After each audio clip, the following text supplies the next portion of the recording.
नमस्कार, मैं हूं संजय शर्मा। आप देख रहे हैं 4 पीएम गुजरात। गुजरात लॉबी फंस गई है। पश्चिम बंगाल का चुनाव जीतने के लिए जो रणनीति उन्होंने बनाई थी, वो रणनीति अब भारी पड़ रही है। प्रधानमंत्री एक के बाद एक ऐसी गलती कर रहे हैं जो बीजेपी ने सोची नहीं थी। बताइए, हाउस में प्रधानमंत्री कह रहे हैं बंकिम दा, जैसे बंकिम चंद्र चटर्जी उनके दोस्त रहे हो, बचपन में क्रिकेट साथ साथ खेला करते हो। इसके अलावा जो संघ और भाजपा की धज्जियां उड़ रही हैं, ये सामने आ गया कि संघ ने आज़ादी की लड़ाई में कभी भी साथ नहीं दिया था। संजय सिंह ने तो यहाँ तक कह दिया, 4 नेताओं के नाम बता दो बीजेपी के या संघ के, जिन्होंने वंदे मातरम कहते हुए आज़ादी की लड़ाई में हिस्सा लिया हो। गिरफ्तारी थी।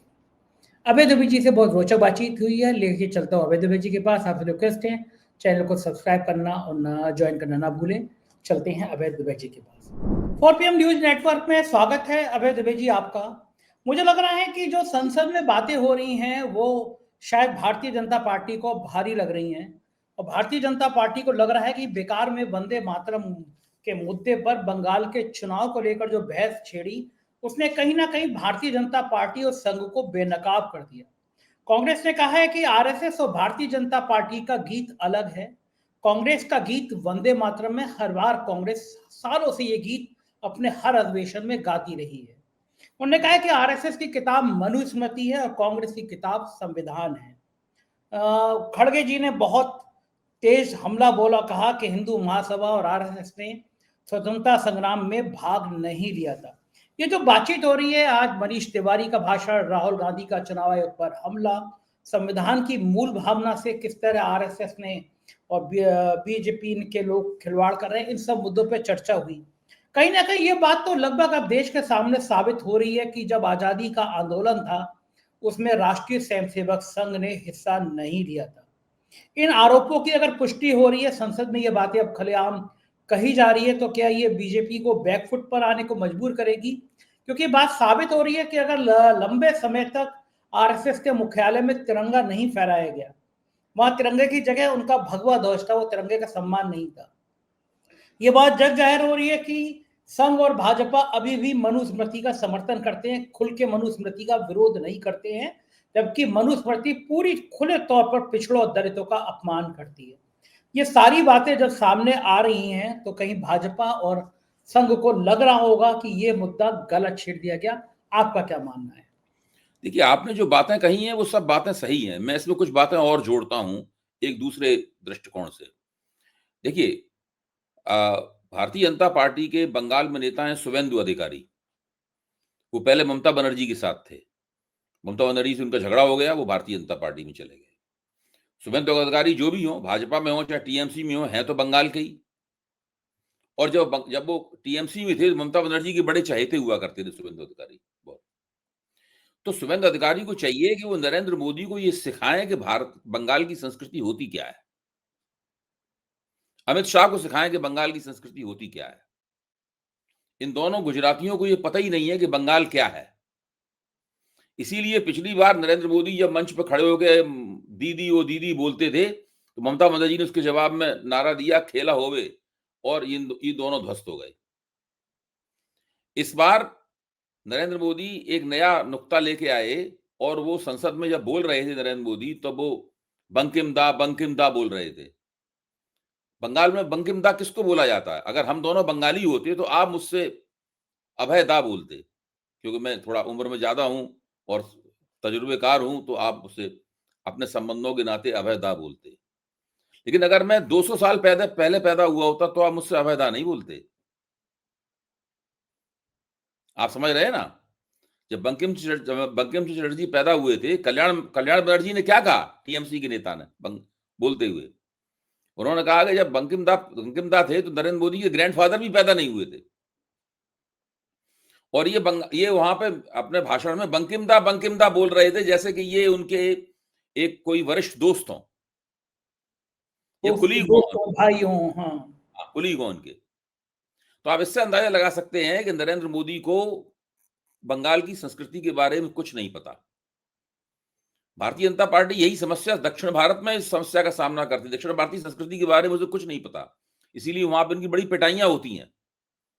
बंगाल में इसीलिए ये बार बार चुनाव हारते हैं। अब ममता बनर्जी इस मसले को कि ये संसद में बंकिम चंद्र चट्टोपाध्याय को, जो बंगाल के लिए हर व्यक्ति श्रद्धावनत है उनके, देखिए बंगाली लोग बंकिम चंद्र चट्टोपाध्याय के नाम पे समझौता नहीं कर सकते, वो शरद चंद्र चट्टोपाध्याय के नाम पे समझौता नहीं कर सकते, वो गुरुदेव रविंद्रनाथ ठाकुर के नाम पर समझौता नहीं कर सकते, वो काजी नजरुल इस्लाम के नाम पर समझौता नहीं कर सकते, वो शंभू मित्रा के नाम पर समझौता नहीं कर सकते। ये जो अपने आप को भारतीय संस्कृति का हामी बोलते हैं, ये बिल्कुल पूरी तरीके से संस्कृति विहीन लोग हैं। इनको पता ही नहीं है कि संस्कृति में सा के ऊपर बिंदी लगती है,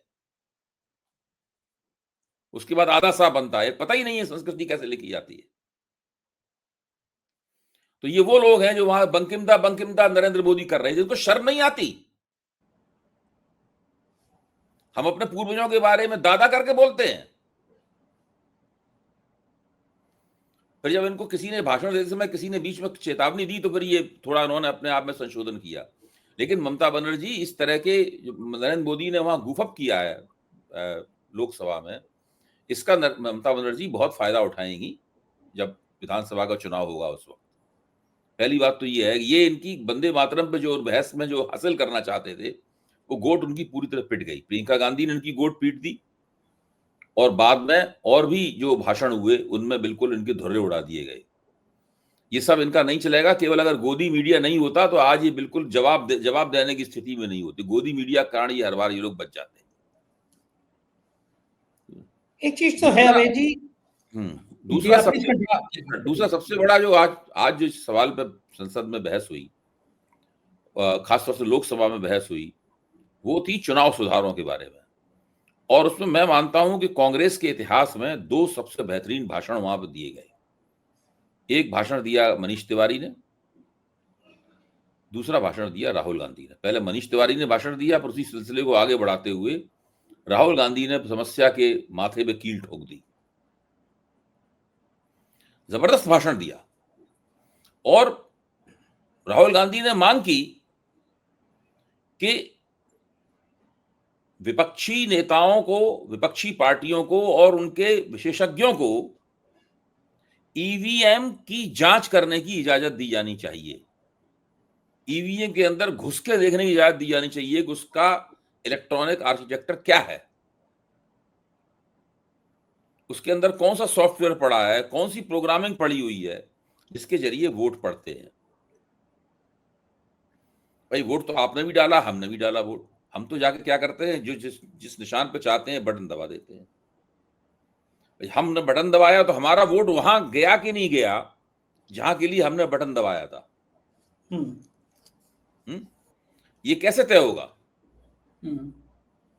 ये तय होता है जो उसका वो होता है, सोर्स कोड होता है, उससे तय होता है।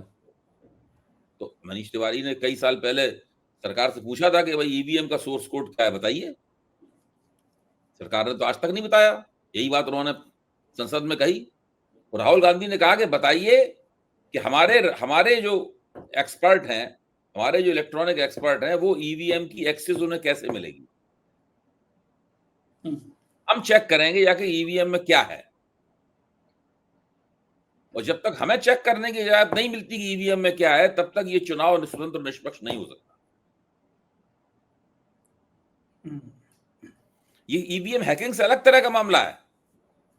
ईवीएम हैकिंग का आरोप नहीं है ये। राहुल गांधी ने ये कहा कि भाई हमारा एक्सपर्ट जाएगा, वो चेक करेगा कि इसमें कौन सा प्रोग्राम पड़ा हुआ है। भाई कोई भी इलेक्ट्रॉनिक मशीन जो कंप्यूटर होता है, प्रोग्रामिंग के हिसाब से काम करता है ना। हार्डवेयर तो अलग चीज है, प्रोग्राम अलग चीज है। भाई आपने बटन दबाया, हमने दबाया बटन, मान लीजिए साइकिल पे दबाया, हमने हाथी पे दबाया, हमने हाथ पे दबाया, या हमने कमल पे दबाया, हमने किसी पे भी बटन दबाया।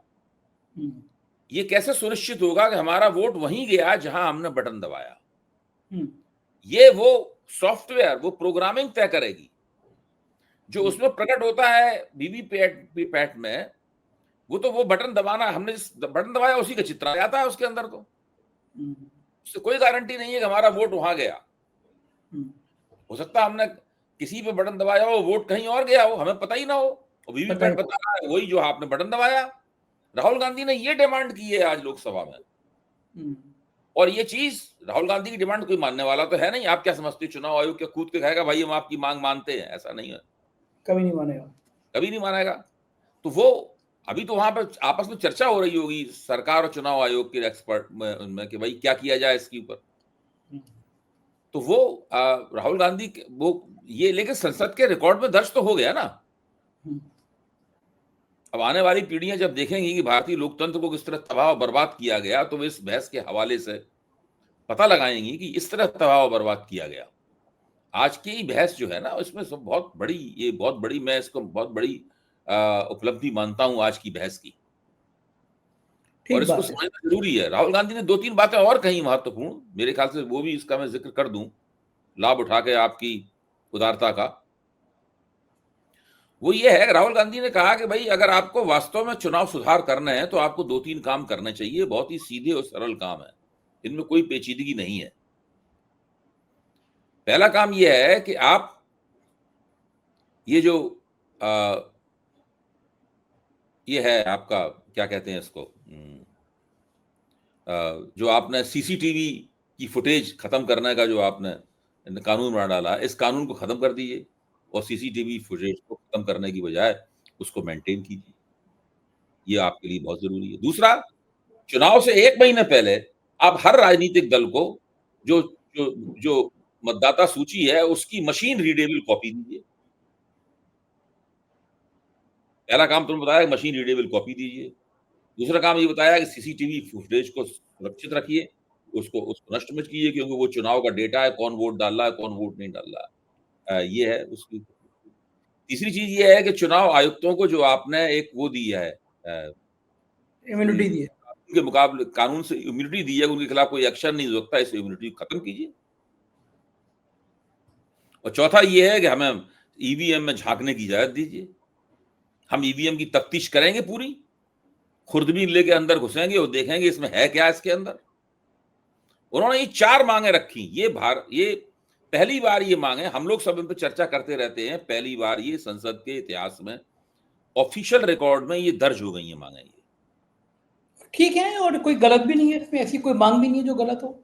लेकिन अभी तक तो ये जिस तरह से आज प्रोसेस हुई उस तरह प्रोसेस नहीं हो रही थी ना। पार्लियामेंट के अंदर ये बात सामने नहीं आ रही थी, लेकिन आज ये सारी बातें राहुल गांधी के भाषण में आ गई सामने। मैं ये पूछना चाह रहा हूं आपसे अभय जी कि किसी भी राज्य के लोगों को अगर ये पता चल जाए कि ये नेता हमारे राज्य के लोगों की भावनाएं भड़काकर हम लोगों को इमोशनल फूल बनाकर वोट हासिल करना चाहता है, तो नेचुरली गुस्सा आएगा लोगों को। अगर ये साबित हो जाए कि ये सारा ड्रामा, ये जैकेट केवल मेरे राज्य में उत्तर प्रदेश में पहनी जाती है, इसलिए भाई जैकेट पहन के उत्तर प्रदेश के लोगों के लिए जैकेट रोज पहन रहा हूँ, चुनाव खत्म हो जाए तो ये जैकेट पहनना बंद कर दूं, तो उत्तर प्रदेश के लोगों को गुस्सा आएगा कि यार ये कैसे नेता हैं जो मेरे केवल हमारे राज्य के वोट के लिए ऐसा कर रहे थे। बंगाल के लोगों को क्या पिछला चुनाव याद आएगा जब प्रधानमंत्री जी ने लंबी सी दाढ़ी बढ़ाई थी रविन्द्रनाथ टैगोर का लुक देने के लिए, यानी तुलना रविन्द्रनाथ टैगोर से करने की थी अपनी, और ये बात फिर बहुत चर्चा का विषय बनी थी। अगर प्रधानमंत्री जी की वो दाढ़ी आज तक बड़ी रही होती तो लोगों को अच्छा लगता है कि भाई चलो एक बार दाढ़ी बढ़ाई, हर आदमी का स्टाइल है, मैं नहीं रखता दाढ़ी, कोई दाढ़ी रखता है। लेकिन चुनाव के लिए वो दाढ़ी बढ़ी और फिर चुनाव हारती वो दाढ़ी कट गई। तो एक तरह से आपने रविन्द्रनाथ टैगोर बनने की कोशिश करी और चुनाव खत्म होते ही वो दाढ़ी कट गई, यानी कि बंगाल के लोगों की भावनाओं को चुनाव के लिए भुनाने की कोशिश की। ये बिल्कुल प्रमाण हो गया, ये इससे बड़ा प्रमाण कुछ हो नहीं सकता। क्या ये सेंटीमेंट्स कभी कभी, आप चूंकि सीएनडीएस से बड़े लंबे समय से जुड़े रहे हैं, आपने अध्ययन भी किया है, लोगों की भावनाओं को समझा भी है, क्या ये कभी चुनाव में मुद्दा बनता है कि इस राज्य के लोगों की भावना भड़काकर वोट लेने की कोशिश की गई, और बंगाल में क्या ये चुनाव का मुद्दा बनेगा तो क्या इसके नुकसान हो सकते हैं? देखिए, पिछले चुनाव में तो मुद्दा बना था ये। पिछले चुनाव में नरेंद्र मोदी ने 2 गलतियां की। एक तो रविन्द्रनाथ ठाकुर की दाढ़ी की नकल की उन्होंने, दूसरा वो मंच से खेला होवे खेल वो ओ दीदी करके चिल्लाए। ये हर बार मंच पे जाते थे, भाषण की शुरुआत ही यहां से करते थे, ओ दीदी करके बोलते थे। ये दोनों बातें नरेंद्र मोदी के खिलाफ गई। नरेंद्र मोदी ने बहुत गलतियां की। लोकसभा चुनाव में भी जो बातें बोलते थे, ये तुम आपका मकान ले जाएंगे, आपकी भैंस खोल ले जाएंगे, आपका मंगलसूत्र उतार देंगे, ये भी इनके खिलाफ गई। अच्छा, इस बार इन्होंने ये सब जो उन्होंने बंकिम दा किया है, ये भी इनके खिलाफ जाएगी इस बार। ममता बनर्जी इसका जम के दोहन करेंगी, मुझे पक्का यकीन है। और नरेंद्र मोदी की आखिरी गलती नहीं है। बंगाल का चुनाव आते आते अभी और गलतियां करने वाले हैं, और इससे इनकी बहुत वहां भद्द पिटेगी वहां पे, क्योंकि बंगाली इन सवालों को लेकर बहुत संवेदनशील हैं। और दूसरे, सब लोग जानते हैं कि ये बंदा फेंकू है। ये सब लोग जानते हैं कि ये बंदा फेंकू है और ये ड्रामेबाज है। सब लोग जानते हैं ये। आप भी कभी कभी गुस्से में आ जाते हैं, मुझे लग रहा है। आपको याद है जब किसान आंदोलन चल रहा था तो बलवीर सिंह, वो जो थे बहुत मशहूर किसान नेता थे, बुजुर्ग, उन्होंने लुधियाना की एक मीटिंग में कहा था कि इससे ज्यादा ड्रामेबाज प्रधानमंत्री मैंने नहीं देखा आज तक।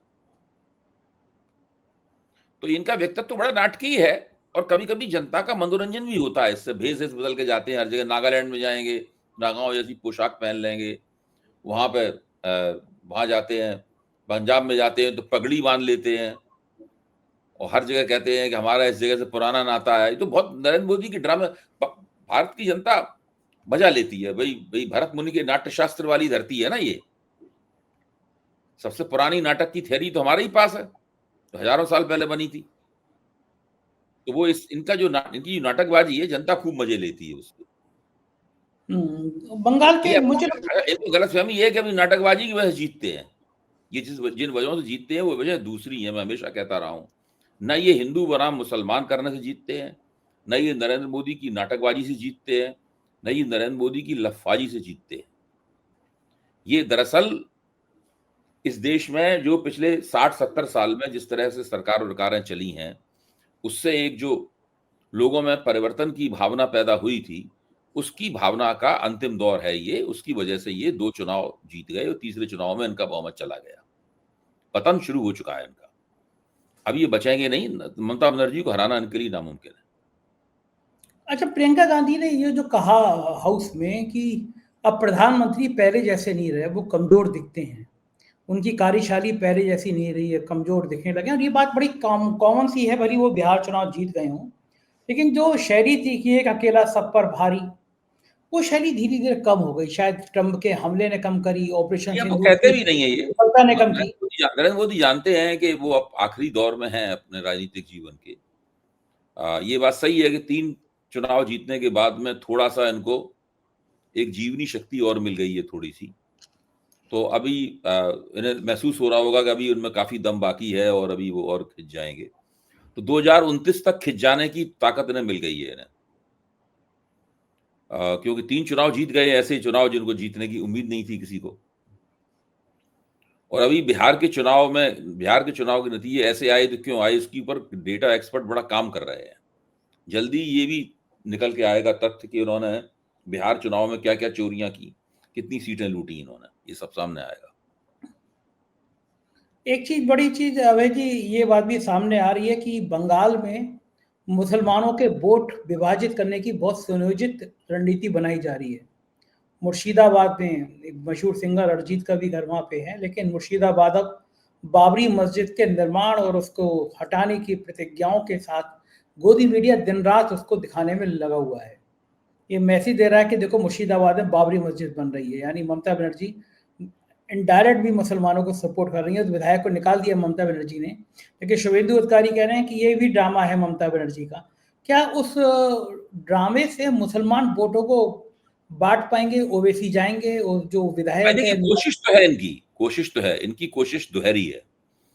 एक पहलू इनकी कोशिश का ये है कि हुमायूं कबीर, जिनको ममता बनर्जी ने सस्पेंड कर दिया और निकाल दिया पार्टी से, एक तो उन्होंने जो बाबरी मस्जिद वाला पूरा ड्रामा खेला है, और बहुत बड़े पैमाने पर दिखाया गया कि मुसलमान लोग सिर पे ईंटें ला रहे हैं, कोई पत्थर ढोके ला रहा है बाबरी मस्जिद का शिलान्यास करने, नींव रखने के लिए। तो वो सब हो रहा हो, और वो हुमायूं कबीर नई पार्टी बनाएंगे और फिर वो 30 सीटों पे लड़ेंगे, 200 सीटों पे चुनाव लड़ेंगे, 250 सीटों पे चुनाव लड़ेंगे बंगाल की, ये सब कहा जा रहा है। और उनका असदुद्दीन ओवैसी की पार्टी से समझौता भी होगा, दोनों मिलकर चुनाव लड़ेंगे। तो एक तो मुसलमान वोट किस तरह ममता बनर्जी से काटे जाएं, इसकी कोशिश है यहाँ पर।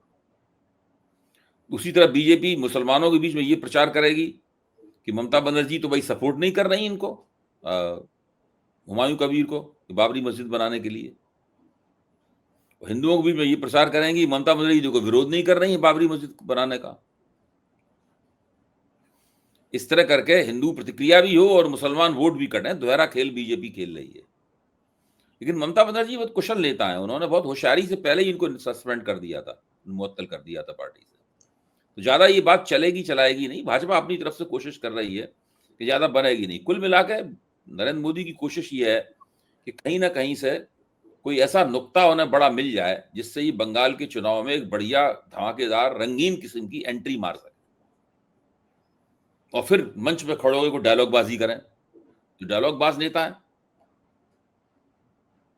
ये पूरी कोशिश है इनकी।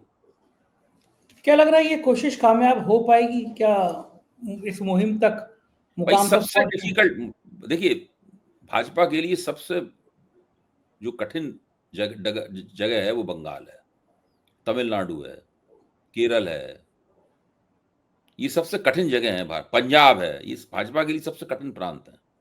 उत्तर भारत, पूर्वी भारत, दक्षिण भारत, तीनों जगह जो है भाजपा के लिए ये प्रांत बहुत कठिन है। उसकी वजह यह है कि इन लोगों को इन प्रांतों की राजनीति, इन प्रांतों की संस्कृति का कोई मतलब एहसास नहीं है, मतलब उसको कोई समझते नहीं है कि संस्कृति है किस किस्म की। पंजाबी संस्कृति का भी इनको कोई एहसास नहीं है, तमिल संस्कृति का भी एहसास नहीं है। तो ये लोगों की बहुत बड़ी समस्या है। बिल्कुल ठीक है। वो उस विषय पे लौटते हैं कि अगर ये हाउस में इस तरह आरएसएस की और बीजेपी की धज्जियां उड़ती रहीं, ये बात जनता तक पहुंचती रही कि आज़ादी की लड़ाई में इनका कोई योगदान नहीं है, बल्कि ये तो जासूसी कर रहे थे अंग्रेजों की, जैसा बहुत आरोप लगता रहता है, तो क्या एक बड़ी बदनामी होगी क्या? आपको क्या लगता है ये भाई संजय सिंह ने नुकसान में? कहा नहीं अपने भाषण में, उन्होंने कहा कि भाई 4 ऐसे संघ के लोगों के नाम बता दीजिए जो वंदे मातरम कह के जेल गए थे। हाँ, संजय सिंह ने बहुत तीखा बोला। उन्होंने कहा ना कि 4 के नाम बता दीजिए वंदे मातरम कह के जेल गए थे। देखिए वंदे मातरम के सवाल पे इन्होंने जो वितंडा उठाया है, ये वितंडा इनका फ्लॉप हो चुका है, क्योंकि प्रियंका गांधी ने बहुत सिलसिलेवार तथ्यों को रखते हुए साबित कर दिया है कि ये जो कुछ भी बोल रहे हैं सब ये मनगढ़ंत बातें हैं और झूठी बातें हैं। प्रियंका गांधी ने ये सवाल उठाया था कि भाई हमारे यहाँ तो 1905 से वंदे मातरम गाया जा रहा है, आपके किस संगठन में गाया जाता है बता दीजिए, आप फालतू बातें मत कीजिए। वहां तो कोई है ही नहीं। कुछ नहीं। और ये बात भी बड़े प्रमुखता से मुसलमानों को चिढ़ाने के लिए वंदे मातरम बोलना होगा, भारत में रहना होगा तो वंदे मातरम बोलना होगा, इसका नारा ये गढ़ लिया है। बाकी वंदे मातरम गाने से उसकी जो स्पिरिट है, उसका जो मतलब है, उसके पीछे जो भावना है, उससे उन लोगों को कोई संबंध नहीं। मुझे लगता है कि देश के मुसलमान भी बहुत जागरूक हो गए हैं, बहुत स्मार्ट हो गए हैं। वो ऐसे किसी धंधे में फंसते नहीं बंगाल हैं। के मुसलमान और भी सबसे ज्यादा जागरूक और स्मार्ट हैं। देखिए उन्हें ममता बनर्जी ज्यादा बड़ी नेता कोई नहीं मिलेगी, इसीलिए असदुद्दीन ओवैसी भी वहां जब चुनाव लड़ते हैं उन्हें कुछ नहीं मिलता। कोई सीमांचल नहीं है कोई, न ये पुराना हैदराबाद है, न ही हैदराबाद का पुराना शहर है और न ये सीमांचल है जहां उन्हें कुछ पानी मिल जाता है। कुछ नहीं मिलेगा बंगाल में। ना देखिए असदुद्दीन ओवैसी को यूपी में भी कुछ नहीं मिलेगा, बंगाल में भी कुछ नहीं मिलेगा, यूपी में भी कुछ नहीं मिलेगा। वो जानते हैं यूपी के मुसलमान कि ये क्या है और यूपी में कौन दे सकता है भाजपा को टक्कर, वो कुछ नहीं मिलेगा हम लोग। ये जो बंटवारे की मुसलमानों के वोट बढ़ जाएं, मुसलमानों का विभाजन हो जाए, ये मुझे लगता है मुसलमान शांत रह के अब इनका जवाब देना सीख गया है, वो उतना जल्दी उग्र होता नहीं है। ठीक आप कह रहे हैं देखिए आप, वो ज्यादा इनकी हाउ बातों में नहीं आते, भड़काऊ बातों में नहीं आते। वो जो कोई मुसलमान भड़काऊ किस्म की बातें करता है, ऐसे कि हुमायूं कबीर कर रहे हैं वहां पे, तो आप सोशल मीडिया पे देख लीजिए, मुसलमान लोग ही उनकी बड़ी आलोचना कर रहे हैं। हाँ, कोई समर्थन अब ज्यादा करते हुए नजर आता नहीं है। मुसलमान लोग ही ये कह भी रहे ये हैं भी ये बहुत प्रकार का आदमी है, क्या बोल रहा है, बीजेपी का आदमी लग रहा है। हाँ, जो इस तरह की भड़काऊ बातें करता है तो आम मुसलमान भी मान लेता है कि ये बीजेपी की बातें कर रहा है, बीजेपी क्योंकि फायदा उठाने के लिए कर रहा है। हाँ, ओवैसी के भाषण भी अब लोगों को ऐसे ही नजर आने लगते हैं कि ये जो नहीं कुछ नहीं, भड़काऊ बातें सब करेंगे ये उसका। अच्छा, ये इस बदली हुई देश की राजनीति के, इस मुसलमानों के बदले हुए रुख से क्या नुकसान बहुत ज्यादा है बीजेपी को कि मुसलमान भड़काऊ में बातों में नहीं आ रहे, कहीं रिएक्ट नहीं कर रहे? देखिए मुस्लिम विपक्ष अगर चुनाव नहीं जीत पा रहा है, भाजपा को नहीं हरा पा रहा है, तो इसमें मुसलमानों की कोई गलती नहीं है। मुसलमान अपना काम ठीक से कर रहे हैं। दरअसल अब हिंदुओं को अपना काम ठीक से करना है। तो मेरा मतलब उसमें रहे ना, मुसलमान जितना कर सकते थे उतना काम वो कर रहे हैं। अब हिंदुओं को अपना, जिस दिन हिंदू ठीक से काम कर देंगे उस दिन खेल हो जाएगा। बिल्कुल सही कह रहे हैं, बिल्कुल ठीक कह रहे हैं, और उसी दिन एकता दिखाई देने लगेगी। बहुत बहुत शुक्रिया अभय जी, आपने मुझे इतना समय दिया, बातचीत की। Thank you sir. ये तो अभय दवे जी, पूरी बातचीत आपने सुनी, कैसी लगी बातचीत बताइएगा जरूर। शुक्रिया, थैंक यू।